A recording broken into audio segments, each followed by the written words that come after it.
மாசேத்தும் சொன்னது போல இந்த நாடு உங்களுடையது, எங்களுடையதும் கூட. ஆனாலும் நாடு உங்களுடையது என்று இளைஞர்களிடே அவன் சொன்னதை என் உயிர் தம்பி தங்களிடத்தில் உங்கள் அண்ணன் சொல்லுகிறேன். இந்த நாடு உங்களுடையது. இந்த நாட்டை வலிமையான வளமையான ஒரு புரட்சிகரமான நாடாக மாற்றி படைக்க வேண்டிய பொறுப்பும் கடமையும் உங்கள் ஒவ்வொருவருக்கும் கையளிக்கப்பட்டிருக்கிறது என்பதை உணர்ந்து கற்றறிந்த மேன்மக்களாக வந்து இந்த நாட்டை மேம்படுத்த அரும்பாடு ஆற்றுங்கள். ஒன்றுதான் உங்களிடத்திலே உங்கள் உடன் பிறந்தேன் சொல்வேன். ஆங்கிலம் பேசினால் ஆங்கிலத்திலே பேசுங்கள், குறைந்தபட்சம் அந்த மொழியை பெருமைப்படுத்தும். தமிழ் பேசினால் தமிழிலே பேசுங்கள், நம் தாய்மொழியை தயவு செய்து வாழவும்.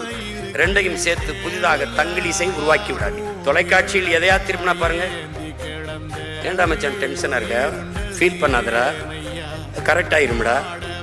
எல்லாம் திங்க் பண்ணி ஃபீல் பண்ணி வாக் பண்ணியா பேசி என் அன்னை தமிழை பன்னி தமிழாக மாற்றியதை தவிர இவர்கள் ஒன்றும் செய்யும்.